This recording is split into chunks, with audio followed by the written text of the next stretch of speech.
Bonjour à vous. Devenir manager, ça commence ici. Bienvenue sur le podcast de Sonia Lead. Aujourd'hui, nous allons aborder un sujet qui fait transpirer bien des managers depuis tant. Comment gérer une équipe composée d'anciens collègues ou de personnes plus expérimentées que soi?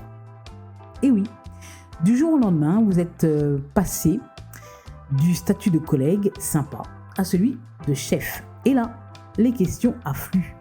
Vont-ils me respecter? Comment imposer mon autorité sans passer pour un tyran? Et s'ils pensent que je ne suis pas légitime? Pas de panique. Nous allons voir ensemble comment asseoir votre crédibilité et manager en toute sérénité. Pourquoi ce type de management est-il délicat? Avant de parler de solutions, posons le décor. Les relations passées changent. Avant, vous plaisantiez avec vos collègues à la machine à café. Maintenant, vous devez prendre des décisions qui peuvent impacter leur travail. Ce changement de dynamique peut être une source de malaise. La légitimité est remise en question. Certains collaborateurs plus expérimentés que vous pourraient penser pourquoi il ou elle et pas moi. Ou encore, il ou elle n'a pas assez d'expérience pour ce poste. Comment va-t-il ou elle gérer les responsabilités et les défis à venir? Il faut trouver l'équilibre entre la proximité et l'autorité. Rester accessible tout en étant respecté, ce n'est pas simple. Il ne s'agit ni de jouer au petit chef, ni d'être trop copain-copain. Bref, vous devez prouver votre légitimité sans tomber dans le piège de la surautorité ou du laxisme. Voyons comment faire. Pour asseoir votre légitimité en douceur. La légitimité ne rime pas avec hiérarchie stricte, mais rime plutôt avec compétence et posture. Voici quelques clés. D'abord, acceptez votre position et assumez votre rôle. Si vous doutez de vous, votre équipe le ressentira. Assumez pleinement votre poste. Vous avez été choisi pour une raison et votre rôle est d'apporter une plus-value. Je ne suis pas là pour être parfait ou parfaite, mais pour faire grandir l'équipe et nous faire avancer ensemble. Vous pouvez leur dire, même individuellement, avant j'étais ton collègue et maintenant tu sais, je suis le responsable. Les choses ont changé effectivement. Il ne faut pas hésiter à le dire, il faut être transparent. Prenez le temps d'observer et d'écouter. Plutôt que d'imposer immédiatement votre vision, prenez un temps pour observer et écouter. Vous apprendrez beaucoup en voyant comment l'équipe fonctionne, en identifiant les attentes et frustrations. Avec évidemment un autre regard qu'un ancien collègue. Imaginez-vous en haut d'une colline et regardez comment vos troupes sont organisées, positionnées et interconnectées. Bref, prenez de la hauteur. Ils ne sont plus vos collègues, ils sont maintenant vos collaborateurs. Organisez des entretiens individuels, posez des questions ouvertes. Qu'est-ce qui fonctionne bien? Qu'est-ce qui pourrait être amélioré? Montrez de l'intérêt pour leur expertise. Valorisez l'expérience de vos collaborateurs. Un bon manager, c'est s'entourer de personnes compétentes. Par exemple, lors d'une réunion stratégique, supposez qu'un problème complexe concernant un processus interne soit soulevé. Plutôt que de prendre une décision seule, impliquez un de vos collaborateurs expérimentés en lui demandant comment il ou elle gérerait la situation en se basant sur son expérience passée. Cela favorise son savoir-faire, encourage l'engagement de l'équipe et montre que vous savez mobiliser les bonnes ressources pour une meilleure prise de décision. Vous définissez clairement les rôles et les responsabilités de chacun. Les anciens collègues sont des anciens collègues. Ils peuvent être tentés de vous voir comme le même qu'avant. Clarifiez les nouvelles attentes dès le départ. Avant, j'étais votre collègue, partageant avec vous les mêmes défis et réussites.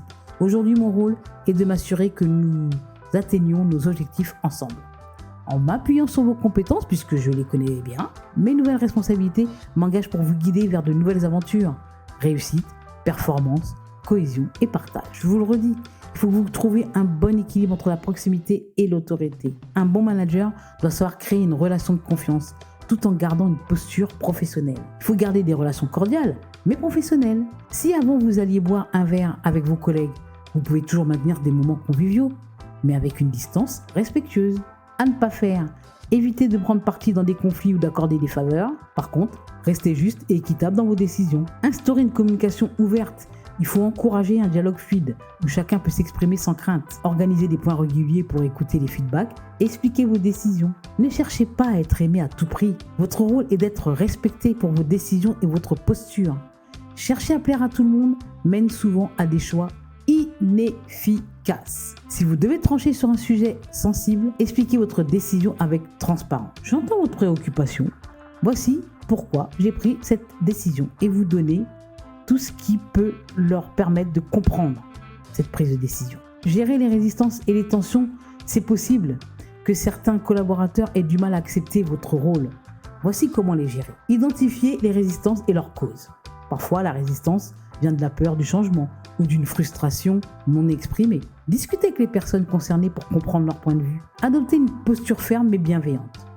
Par exemple, si un collaborateur remet en question votre autorité en réunion. À ne pas faire, évitez cette mauvaise réaction. C'est moi le manager, c'est comme ça et pas autrement. Mais adoptez plutôt cette bonne réaction.